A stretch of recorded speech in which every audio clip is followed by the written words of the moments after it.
Welcome to In Pursuit of Truth. I am your host, Sir Patrick Mack, and I'm starting you here off my homepage. If you have not caught the QAnon post from last night, here they are right here, 4/5/18, as you can see, 22 hours ago. We've got some new Q posts. We're going to hit them up, but before we do, I wanted to show you that. That will probably give you a little bit of a primer for anything that we go over today.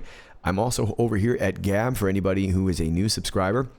If anything happens to me on YouTube, you can find me either over here on Gab or again here on BitChute. I try to keep them updated as much as possible. It's a little harder with BitChute. It just takes a little bit longer to upload, but I usually get them up there eventually. Again, if anything happens on YouTube, you can find me over here. Let's start over here on the Q post. Where I last left you spelunkers, we were here at 45 minutes past the hour of 9 on April 4th. POTUS will be up all night. Pray. Watch the news tomorrow. Q. And then we have this fairly new one many of you have probably already caught. Now, from here on out, I'm just going to read these, and then I will do my analysis afterwards. That way you can do your analysis if you want without any muddiness from me. Okay, 10 minutes past the hour of 1 on April 5th, we have 55Q+. Then we're over here, April 5th, 35 minutes past the hour of 11. Thank you for your prayers. Forced reaction. One of many vehicles. Intercepts. Night. 2 in brackets. Birds, fast movers, force projection, April showers, Q. 54 minutes past the hour of 11. There's an article posted here from CBS News. Q says coincidence or silent war, pray, night, again 2 in brackets, and Q. Moving over here, 58 minutes past the hour of 11, an Anon post, cross-reference to a link. We are under attack, Q43 war, Q43 referring to post from a couple days ago. WTF is going on, dig, patriots, and Q responds simply pointing out this right here at 50 minutes past the hour of 1. He posts this little code here, which just to let you know, takes you to this. Okay. 15 minutes past the hour of 10. We have think Navy ship crashes. Bigger than you know, we are active. Q. Then we take you over here. And Anon says satellite hack, GPS spoof. At 13 minutes past the hour, 24 minutes past the hour of 12. What fell from space recently? Accident or retaliation? Q. An addendum to that. 26 minutes past the hour of 12. When was Hussein in China? Track events, timeline, we are in control, W. And over here we have an Anon that says W, typo. Coming on at 27 minutes past the hour of 12, confirmed, typo, Q. 49 minutes past the hour of 12, we have another link. And then 16 minutes past the hour of 2, booms and wrote blind 55 green little code there ending in DMP and Q. And then finally an addendum to that, device hold, comms, transfer castle, chatter, rig for silent, Q. Okay, so these are your Q posts. If you want to move on from there, I will do a little bit of light analysis now, and we're going to start you right here. Okay, this is 10 minutes past the hour of 1 on April 5th. Now, 5-5, we're assuming a lot of us people who do these channels have come to a consensus. This is probably loud and clear. And Q plus could mean that it's somebody outside of Q or somebody working with Q. Could be numerous people. Doesn't matter. But I do want to point your attention to, I don't want to always count this out, but as you can see the board sort of from the overall screen, you'll see that all these different posts have these little, now we have these little different highlighted colors. These posts, and these are all different trip codes. Okay, so Q is posting, but they're posting from a lot of different trip codes. Okay, so let's take you here. 35 minutes past the hour of 11. Thank you for your prayers. Forced reaction, one of many vehicles. Intercepts, night. 2 in brackets, birds, fast movers, force projection, April showers, Q. Okay, well, excuse me. We've had a lot of different problems with military vehicles, and we also have these 2 in brackets. Now, Q did refer to the other day about 2 days So it could be maybe day 2 of an operation or something like that. Birds. What kind of birds are we talking about?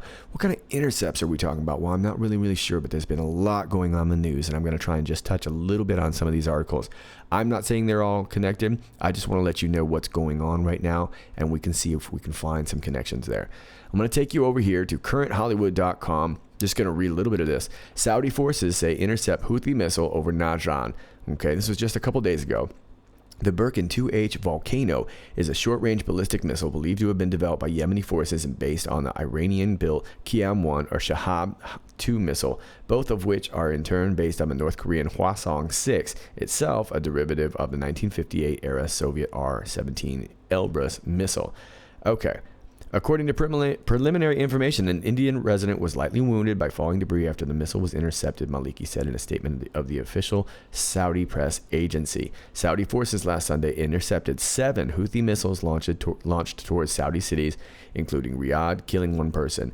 Yemeni armed forces have fired a ballistic missile at a base belonging to the Saudi Arabian National Guard forces in the kingdom's southern Najran region. Okay, won't go into too much of that article. Is that an intercept?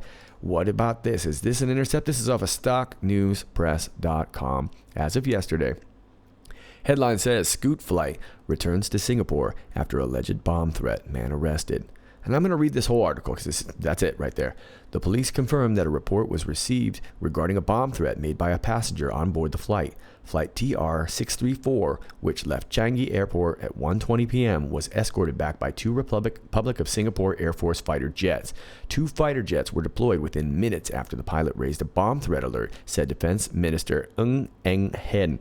In the first statement on the matter about 4 p.m., the Singapore police force said the alleged bomb threat was made by a passenger. Police continue to follow up on leads from each of the incidents. The plane bound for Hat Yai in southern Thailand landed safely at Changi Airport at 3:23:0723. Okay, General Mountain Time, just over 2 hours after they were taken off. Okay, well, I think we've got what we want here. Let me just read this last line here. The suspect has been arrested under legislation that makes it crime to threaten to commit a terrorist act and carries a fine of up to $500,000 and possible imprisonment for up to 10 years. So, could that be an intercept? We're not really sure. Well, now we're talking about night. Could these be night attacks? 2 nights of attacks? Not really sure. There's been a lot going on. What about these birds? What kind of birds would be fast movers? There's all sorts of birds, but I know about the Thunderbirds. They move fast. We are in the Air Force time. You may have heard this already. This was as of 23 hours ago. A U.S. Air Force Thunderbirds pilot was killed Wednesday when his F-16 Fighting Falcon crashed over the Nevada test and training range. The incident happened around 10:30 a.m. Wednesday during a routine aerial demonstration training flight, Air Force officials said. The identity of the pilot is being withheld for 24 hours while his family is notified. An investigation is being conducted into the cause of the mishap. Okay, so we had this Thunderbird, Air Force Thunderbird crash. Well, it's not their first one. They've had a really, really rough week, and I don't want to read this whole article here, but I want to read you this right here. This was Nellis's first crash, Nellis Air Force Base. First crash since 2 back-to-back crashes at the Nevada Test and Training Range last September, one which was fatal. On September 5th, Lieutenant Colonel Eric Schultz died when his plane crashed at the range. The Air Force has still not identified what Schultz was flying, but said it was assigned to Air Force Materiel Command. Chief of Staff General David Goldfein later told Military.com it was not an F-35. Wait a minute. So the Air Force has still not identified what Schultz was flying. Well, indeed, they've had a lot of problems, and that's just going to be another one. And I want to take you back here. This is November of last year. Thunderbird's commander fired for loss of confidence. And I don't want to read you this whole article. Just want to give you a general idea. The commander of the Air Force Thunderbirds has been relieved of command due to loss of confidence in his leadership, the service announced. Okay, so they have a few crashes here, and now this guy had to leave late last year. It's very strange. Now, this is not a... obviously, these guys are military fighters, but these are the show planes, the Thunderbirds. They're the ones that go show off and da-da-da-da, so you know all about that, okay? So, those are some birds. Those are fast-moving birds. They've had some problems. All right, let's take you over to the next Q post, which is here 54 minutes after the hour of 11, and Q post this article from CBS News. Coincidence or silent war? Pray. And then we have again night and 2 of brackets. So I'm assuming maybe we're at night 2 of something. Remember, Q was talking about 2 nights of something. Okay, well, You just saw there. That's the link to the article. Now, this is a decent article, but as you see about the headline, it says Deadly Thunderbirds crash marks 4th military aircraft incident this week. And they don't really cover it in this article. So I'm going to take you over here to Fox News. And this is as of hours ago, I believe. And saying it's just in. Disturbing string of crashes in 2018 continues deadly trend for U.S. military. The U.S. Air Force identified the pilot of the F-16 fighter jet that crashed outside Las Vegas during a training flight Wednesday morning. Major Stephen Del Baño of Valencia, California, flew for the Elite Thunderbirds, the Air Force premier flight demonstration team. He had accumulated more than 3,500 flying hours in 30 different airframes and had been a civilian flight instructor before joining the Air Force. The crash this week marked the 3rd time in less than 2 years a Thunderbird's jet had crashed, raising questions about the current state of U.S. military aviation. Very, very interesting. Okay, so there he is right there. Tuesday, a Marine Corps CH-53E Super Stallion helicopter crashed in Southern California, killing 4 Marines. We talked about that in one of my past videos. The Super Stallion is the largest helicopter in the U.S. military, capable of carrying up to 55 Marines with full combat load. Okay, and as you can see, these are some of the gentlemen who were killed. So rest in peace, soldiers. The crash was the deadliest for the Marine Corps since a KC-130 crashed in the Mississippi Delta, killing 15 Marines and a sailor in July, which really wasn't that long ago either. Okay, so you can see that there's been all these crashes going on. What's going on? I want to read you a little bit more here. There have been 5 non-combat aviation crashes in 2018, killing 9 service members. 37 were killed in aircraft crashes last year, nearly double the number killed in 2016. Okay, so interesting indeed. There's a lot of stress going on with this and a lot of plane crashes going on. Take you down here. A month after the Marine Corps transport plane crash killing 16, a Marine MV-22 Osprey crashed off the coast of Australia while landing aboard a U.S. Navy warship. 3 Marines drowned, 23 others were rescued. Wow. 8 hours before the deadly Super Stallion crash in Southern California, a Marine Corps Harrier jet crashed shortly after takeoff in the East African nation of Djibouti. Well, this is interesting. Okay, I want to take you actually to this one real quick. This is off the Times of Islamabad. U.S. military jet crashes, pilot ejects. Okay, out of Washington, U.S. Marine Corps AV-8 Bravo Harrier jet crash in Djibouti, but the pilot managed to eject. U.S. Naval Forces Central Command said in a statement on Tuesday, the pilot of a Harrier jet that crashed in Djibouti is in stable condition and is being treated at a military medical facility, according to the U.S. Naval Forces Central Command.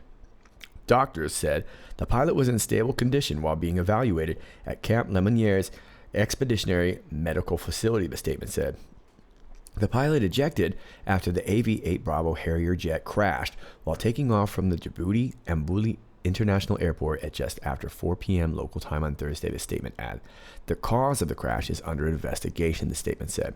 The United States maintains a military presence in Djibouti based at Camp Lanier with 4,000 U.S. personnel. Okay, so crashes, birds crashing. What's going on? This is all some really, really crazy stuff. What's going on? Are we at war? Well, this Anon seems to think so.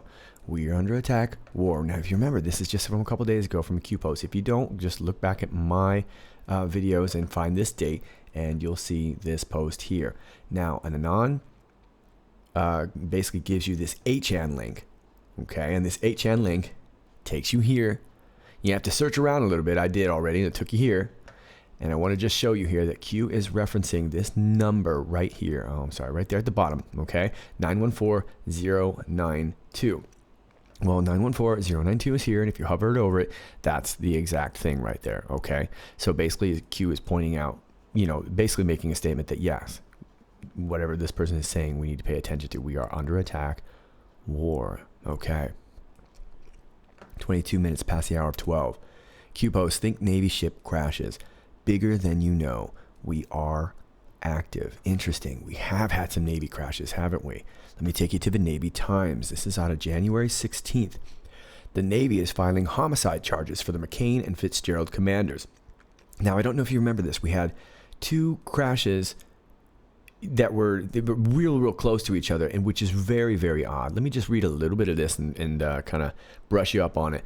The commanders of 2 warships that collided with commercial vessels in the West Pacific last summer, killing 17 sailors, will face negligent homicide and other criminal charges, Navy officials said Tuesday. 4 destroyer Fitzgerald officers, including Skipper Commander Bryce Benson, will face charges of negligent homicide, dereliction of duty, and hazarding a vessel for the June 17th incident that killed 7 sailors off Japan, according to the Navy. Wow, interesting indeed. So we had a couple. We had one near Singapore. Let me take you, I think it mentions it here. Yeah, here we go.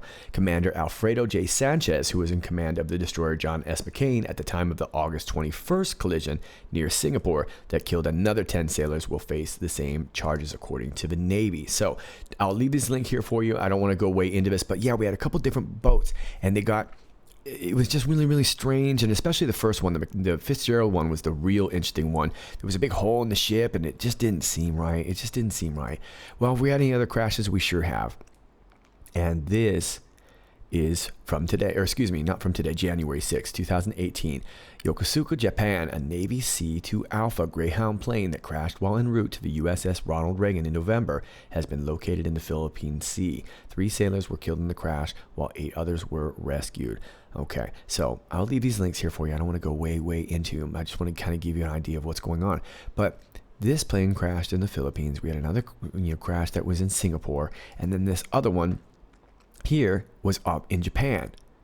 And so it's very interesting that this is all kind of happening in Asia, is really what I'm kind of trying to sum up for you, okay? Let's move you on here.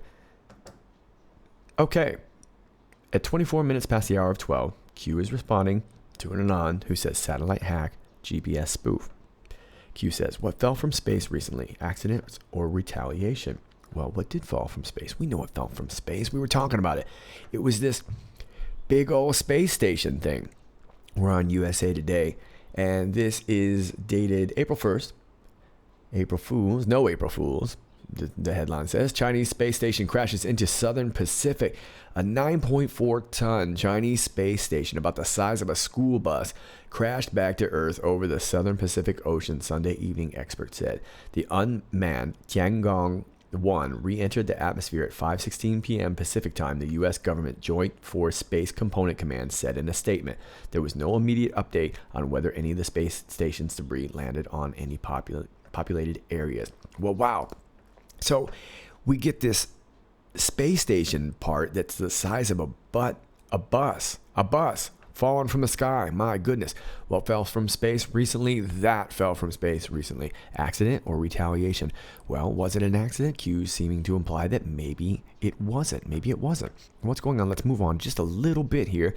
This next post, Q adds on, 26 minutes past the hour of 12. When was Hussein in China? Track events, timeline. We are in control. W. Okay. Well, obviously you may notice there that Q signs W. We'll talk about that in just a second. But when was Hussein in China? Well, Hussein was in China a couple times. He was in China back in 2016. We know that. And he was in China, of course, again in 2017. But what was he doing in 2017? Well, he met with Xi Jinping. Okay, that was a picture back there in 2013. And then he came back again in 2016. Remember, they didn't roll out the red carpet for him or anything like that. He kind of got snubbed. Let's just read a little bit of this here. A closer look, we're on the Diplomat.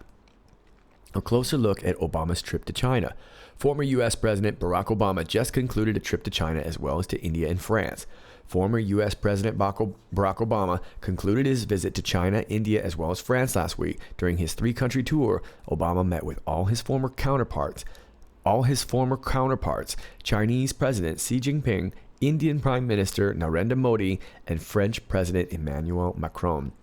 Notably, Obama's trip to Asia took place just weeks after his successor, Donald Trump, made his first appearance in the region.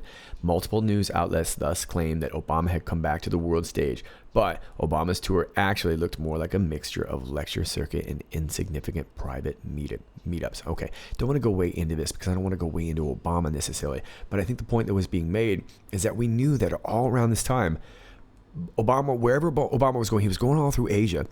And he was hitting all these countries either before or Trump was there, and it was really, really suspect. And we knew it was suspect, and we were reporting it as suspect back then. It was very strange, but he wasn't. He wasn't going to doing these main things. He was doing these lectures.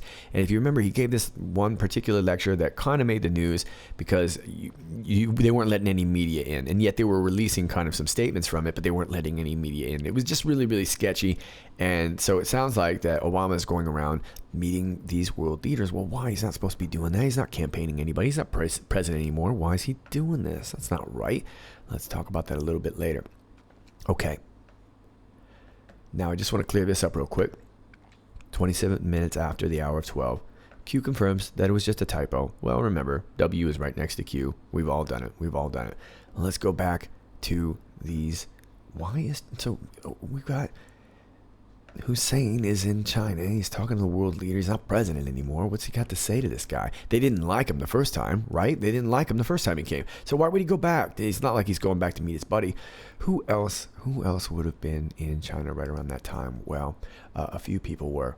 I think we had Mark Zuckerberg was in China at that time. Yes, he was. He was eyeing China. Mark Zuckerberg is back in China as Facebook eyes opportunity to finally enter the country. Well, yeah, he's been wanting to get Facebook into the country. And if you've ever been to China, you can get Facebook with a VPN, but yeah, it's banned there, and it's it's really difficult getting a lot of things.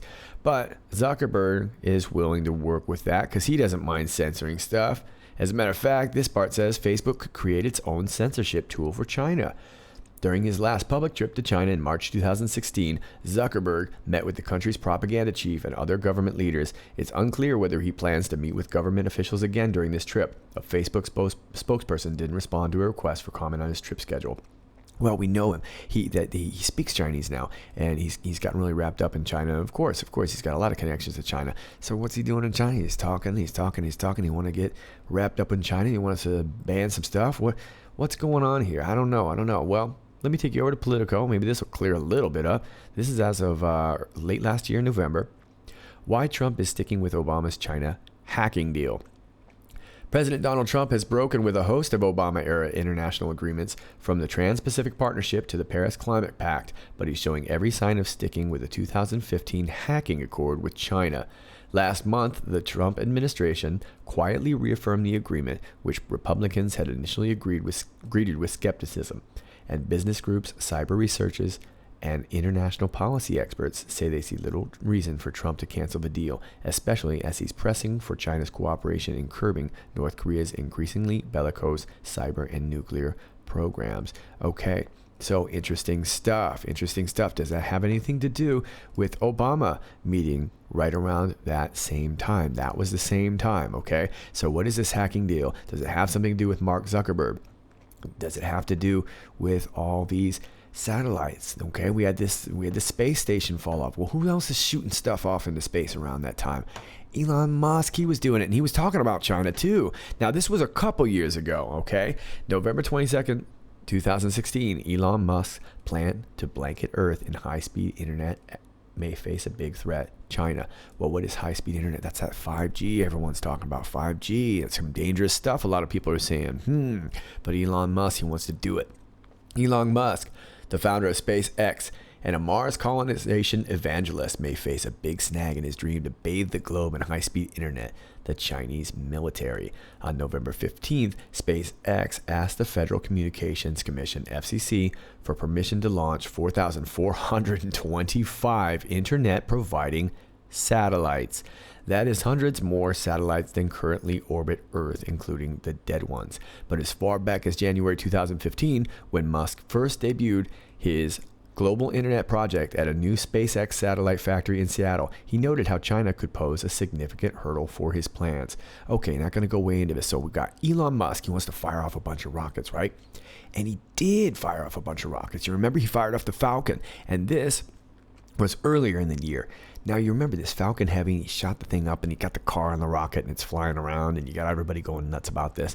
And I don't really want to read this article. I just want to show you kind of the timeline here, that he did shoot this off a couple months ago. But if you remember, when he shot these rockets off and everybody was kind of watching, it was a real cool video and everything, and you saw the little spaceman sitting in the car and whatever, and who knows about all that. But if you guys also remember too, within about 48 hours, we had tons of videos coming up on YouTube. And just go look it up right around this time. February 6th or 7th on YouTube. And you'll see people from all over the world were seeing these rockets getting launched. So it wasn't just this one Falcon Heavy rocket. It was a bunch of rockets. And people were showing, and it was a lot of home videos and stuff like that. And of course, we can't always trust all that stuff.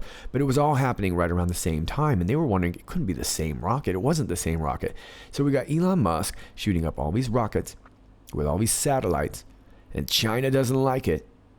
We got Mark Zuckerberg over there trying to work with them to help keep censorship. Obama trying to do the same thing, trying to keep the censorship over there. Censorship is getting increasingly more tough over there in China. So this is all not working out really easy, is it? It just seems very strange.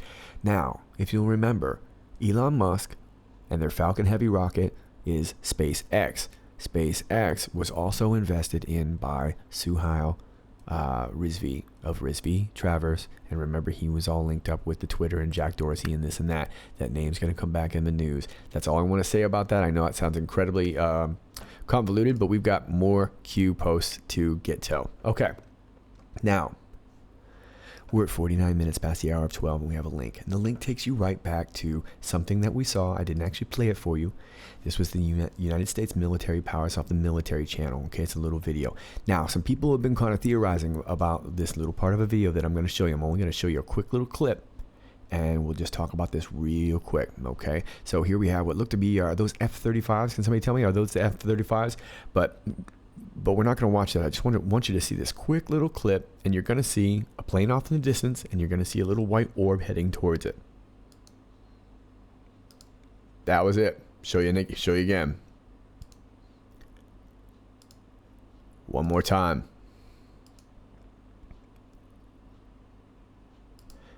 Okay, so I'm going to pause this right here. So this is just a quick little thing inside this really like amped up, go America kind of video, get us all pumped up and whatever. So we all know that these fighter pilots, they go out, and I could be wrong. But what seems very strange to me about this is I know they do a lot of like live fire exercises with drones and things like that, but that plane doesn't look like a drone. That doesn't look like the kind of drone you shoot down. Now, I don't have the link up here. I'm sorry. I'm very sorry. I actually wanted to include it for you here. But I went on to the military website and I looked at all their drones that they do usually practice with. None of them look like that thing. That looks like live fire right there. But we don't ever see it hit. Let's watch it one more time.